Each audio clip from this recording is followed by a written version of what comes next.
दोस्तों, इस तरह की दिखने वाली ब्रेड, डबल रोटी या बंस का इस्तेमाल यूरोपीय देशों के अलावा एशिया के ज्यादातर देशों में हर जगह ऑल ओवर द वर्ल्ड सुबह के नाश्ते में इस्तेमाल किया जाता है। अब ब्रेड सस्ता, आसान और टिकाऊ नाश्ता होने की वजह से हर जगह इसकी डिमांड तो रहती ही रहती है ना? और आप भी लगभग हर रोज इसे खाते होंगे। पर इस ब्रेड को बनाया कैसे जाता है फैक्ट्री में, जिसकी वजह से इतनी स्पंजी और स्वादिष्ट होती है कि हर कोई इसे सुबह के नाश्ते में खाना चाहता है। तो चलिए, इस सस्पेंस को खत्म करने के लिए आपकी डिमांड पर ब्रेड को कैसे फैक्ट्री में बनाया जाता है, इसे जानने के लिए हम आज एक बार फिर से बहुत ही खास फैक्ट्री में चलेंगे जहां पर इस ब्रेड को बनाया जाता है। पर आगे बढ़ने से पहले जल्दी से चैनल को सब्सक्राइब कर दीजिए और बेल आइकन को दबाकर नोटिफिकेशन ऑन कर दीजिए ताकि आपको हमारी वीडियोस की नोटिफिकेशन मिलती रहे। देखिए, यहाँ पर फैक्ट्री में ब्रेड को बनाया जाता है और ब्रेड को बनाए जाने के लिए जरूरत होती है इसके रॉ मटेरियल यानी कि ढेर सारे गेहूं की। वैसे अब कई तरह की ब्रेड बनाई जाने लगी है, पर जैसे भी ब्रेड हो भाई, गेहूं की जरूरत तो पड़ती है फैक्ट्री में। इसीलिए दूर दराज से ट्रकों में भरकर अच्छी क्वालिटी के गेहूं को लाया जाता है। जहां पर आप इसे फैक्ट्री में देख रहे हैं कि कैसे इस गेहूं को फैक्ट्री में ही एक यूनिट में फैक्ट्री में ब्रेड को बनाने के लिए तय किए गए इंस्ट्रक्शन के अनुसार ही गेहूं को खास तौर पर इस तकनीक से पीसा जाता है। इस बड़ी सी मशीन की मदद से, जो आपकी देख रहे हैं कि कैसे इस मशीन में गेहूं डाला गया है। मशीन के अंदर गेहूं की पिसाई की जाती है और एक खास टेम्परेचर और खास तरीके से इसे पीसा जाता है ताकि ये ना तो बहुत ज्यादा बारीक हो और ना ही बहुत ज्यादा मोटा, यानी कि एग्जैक्ट साइज में पीसने के लिए इस मशीन का इस्तेमाल किया जाता है। अब मशीन के दूसरे चैम्बर से गेहूं के पिस जाने के बाद अब इसे निकाला जा रहा है। ये गेहूं का आटा है जिससे ब्रेड को बनाया जाएगा। मार्केट में ब्राउन ब्रेड, व्हाइट ब्रेड और कई तरह की ब्रेड आती हैं। व्हाइट ब्रेड को मैदे से बनाया जाता है और ब्राउन ब्रेड को बनाते वक्त गेहूं के आटे से उसके चोकर को छलनी से छानकर अलग किया जाता है ताकि इस ब्रेड में गेहूं का छिलका भी इन्वॉल्व रहे जिसमें फाइबर मौजूद होता है।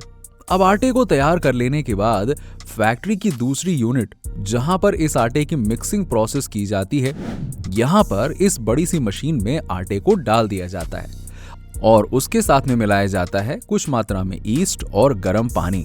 ईस्ट को इसलिए मिलाया जाता है ताकि फर्मेंटेशन की प्रोसेस हो सके।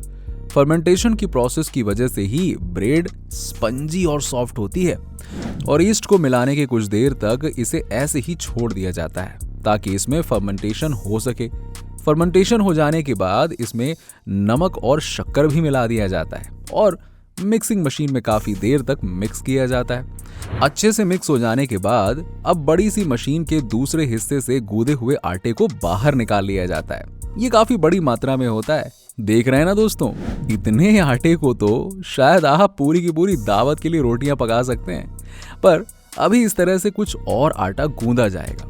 इस कंटेनर में गूंदे हुए आटे को कलेक्ट कर लिया जाता है और अब इस आटे को भेजा जाएगा डो मेकिंग मशीन की ओर, जहां पर इस गूंदे हुए आटे से गोल गोल आकार के डो बनाए जाते हैं। सामने दिख रही ना ये जो मशीन, ये गोल गोल आकार के डो सही से और सटीक वजन के डो बना देती है। डो के बन जाने के बाद अब मशीन से निकलने वाले ये डो कन्वेयर बेल्ट पर जाने से पहले इन पर मशीन से ही सूखा हुआ आटा लगा दिया जाता है ताकि ये कन्वेयर बेल्ट पर चिपके ना, क्योंकि अगर कन्वेयर बेल्ट पर ये डो चिपक गया तो पूरे के पूरा प्रोडक्शन लाइन में रुकावट पैदा हो जाएगी। इसीलिए जिस तरह हम रोटियां बनाते समय उसमें सूखे हुए आटे को लगाते हैं ना, उसी तरह से मशीन से निकलते ही इस पर सूखा आटा लगा दिया जाता है और अब कन्वेयर बेल्ट पर ये आगे बढ़ रहे हैं। कन्वेयर बेल्ट पर आगे मशीन लगी होती है और ये मशीन देखती है कि यदि डो का वजन कम है और सही साइज में नहीं है तो यहीं इसे कन्वेयर बेल्ट से बाहर कर देती है। इस तरह से अब ये डो वापस या तो कट कर कन्वेयर बेल्ट पे आएगा या फिर इसमें कुछ और आटा मिला दिया जाएगा ताकि उसका वजन बढ़ जाए। कन्वेयर बेल्ट से जैसे ही ये थोड़ा सा आगे बढ़ते हैं, सामने कन्वेयर बेल्ट पर एक लोहे की जाली के पर्दे की तरह दिखाई देने वाली मशीन आ जाती है, जिसके अंदर से ये डो गुजरते हैं। तो इसमें से गुजरने पर इसका आकार जो है वो बदल जाता है और ये उस आकार में आ जाते हैं जिस आकार में ब्रेड बननी होती है। पर यह सिर्फ एक रफली आकार होता है। सही आकार देने के लिए इस मशीन से बाहर निकलने पर कुछ मोल्ड्स भी रखे होते हैं जिन पर ये डो रख दिए जाते हैं और फिर ये कन्वेयर बेल्ट पर आगे बढ़ते हैं। मोल्ड पर डो रखे जाने से कन्वेयर बेल्ट पर लगी हुई मशीन के दबाव से इसका आकार मोल्ड के आकार के जैसा हो जाता है और फिर इसे भेज दिया जाता है इसकी बेकिंग प्रोसेस के लिए फैक्ट्री के दूसरे हिस्से में, जहां पर एक बहुत ही बड़ी बेकिंग मशीन लगी होती है। ये मशीन आकार में बहुत बड़ी होती है जिसमें एक साथ कई सारे ब्रेड बेक किए जाते हैं। कन्वेयर बेल्ट पर आते हुए मोल्ड में रखे हुए ये ब्रेड इस मशीन में जाते हैं और इस मशीन के अंदर 50 से 55 डिग्री सेल्सियस का टेम्परेचर होता है, जिससे ये अच्छे से 8 मिनट के अंदर ही पक जाते हैं। अब 8 मिनट के बाद जब इन्हें मशीन से बाहर निकाला जाता है तो ये काफी गर्म होते हैं और गर्म होने की वजह से इनका आकार कहीं बिगड़ न जाए, इसीलिए इसे थोड़ा कन्वेयर बेल्ट पर इधर से उधर प्लेटफॉर्म पर घुमाकर ठंडा होने के लिए 20 मिनट के लिए छोड़ दिया जाता है। ये पके हुए ब्रेड 20 मिनट तक इधर से उधर कन्वेयर बेल्ट पर आते जाते रहते हैं, जिससे थोड़ी देर में ठंडे हो जाते हैं। ठंडे हो जाने के बाद अब बारी आती है इन ब्रेड्स की कटिंग की, क्योंकि अभी जो ब्रेड्स आपको दिखाई दे रहे हैं ना, वो तो बिल्कुल एक बड़े से ईंट के आकार के दिख रहे हैं, जिसे अभी खाया तो नहीं जा सकता। ऐसे ईंट वाली ब्रेड कौन खाता है ना?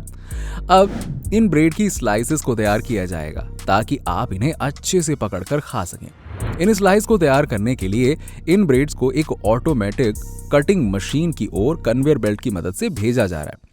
कन्वेयर बेल्ट पर आगे बढ़ते हुए इन्हें इस मशीन की ओर ले जाया जाता है, जहां पर ये कुछ ही समय में स्लाइस के आकार में कट जाते हैं और इस मशीन से बाहर निकलने पर फाइनली ब्रेड हो चुकी है तैयार। पर अभी इन ब्रेड्स के आप तक पहुंचने के सफर में एक बहुत जरूरी चीज तो बाकी है।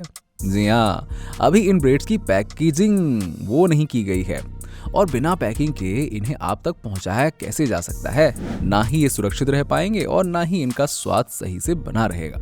अब इसलिए ब्रेड की पैकिंग के लिए फैक्ट्री में बने पैकिंग यूनिट की ओर इन ब्रेड्स को भेजा जा रहा है, जहां पर मशीन की मदद से रिसाइक्लेबल पॉलीथीन शीट से इनको पैक किया जाएगा।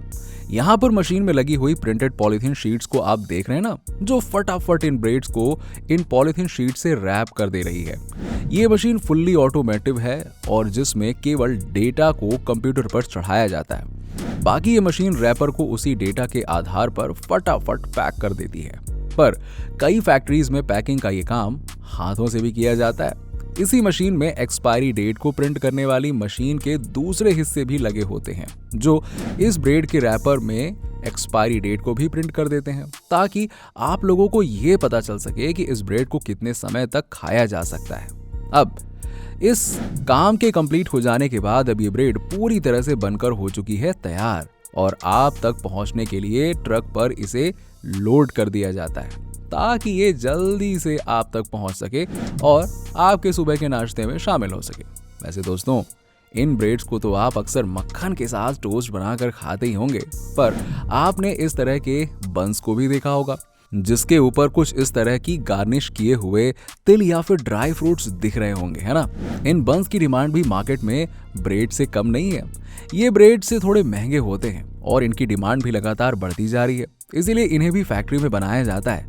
पर इन बंस को फैक्ट्री में बनाने का प्रोसेस ब्रेड के प्रोसेस के जैसा ही है। सब कुछ पूरी तरह से वैसा का वैसा ही होता है, बस आटे के साथ में कुछ और फ्लेवर्स और स्वाद बढ़ाने के लिए एक्स्ट्रा चीनी, थोड़ा मिल्क और हनी, इसके साथ और भी कई चीजें ऐड कर दी जाती हैं, जिसकी वजह से इसका स्वाद ज्यादा अच्छा हो जाता है और इसके गार्निश किए हुए तिल और कुछ और चीजें इसके ऊपर डाल दी जाती हैं। इसके लिए जब इन बंस को सही आकार में मोल्ड करने के लिए जब इन्हें बेकिंग के लिए भेजा जाता है, तो एक मशीन की मदद से प्रोडक्शन लाइन में इन पर सब चीजों को गार्निश किया जाता है, जिससे बेकिंग के बाद ये सारी चीजें इस पर चिपक जाती हैं और इन बंस को खाने का मजा और भी ज्यादा बढ़ जाता है। वैसे दोस्तों, आई एम श्योर कि आपने जब भी इन बंस को खाया होगा तो इनके ऊपर चिपके हुए इन सब चीजों को निकाल कर पहले ही गप कर लिया होगा, है ना? और बाद में बंस को खाया होगा। वैसे ये सिर्फ आपका हाल नहीं है, ये सभी का हाल है। जी हाँ, असल में ये इतने आकर्षक दिखते हैं कि बंस को खाने से पहले ही इन्हें खाने का विचार मन में आता है और इसीलिए ज्यादातर लोग पहले इन्हें खाते हैं, फिर बाद में बंस को खाते हैं। दोस्तों, ब्रेड के बारे में कमाल की बात तो ये है कि इनमें काफ़ी ज़्यादा मात्रा में प्रोटीन, कार्बोहाइड्रेट और फाइबर मौजूद होता है। इसीलिए इन्हें हेल्दी खाने में भी गिना जाता है। पर कई बार कार्बोहाइड्रेट और प्रोटीन और इसमें मिले ग्लूकोज की मात्रा की वजह से इसे ज़्यादा खाने से मोटापे का शिकार भी हो जाते हैं लोग बाग। इसीलिए यूरोपियन कंट्रीज में जहां इस ब्रेड को सबसे ज़्यादा खाया जाता है, वहां के लोग ज़्यादातर मोटे होते हैं। पर जो भी हो, आखिर ब्रेड को कैसे बनाया जाता है और बंस में किस खास तकनीक का इस्तेमाल किया जाता है, सब कुछ हम देख चुके हैं। आपको आज का ये हमारा वीडियो कैसा लगा बताना मत भूलिएगा। कमेंट सेक्शन में बताइए और चैनल को सब्सक्राइब कर लीजिए।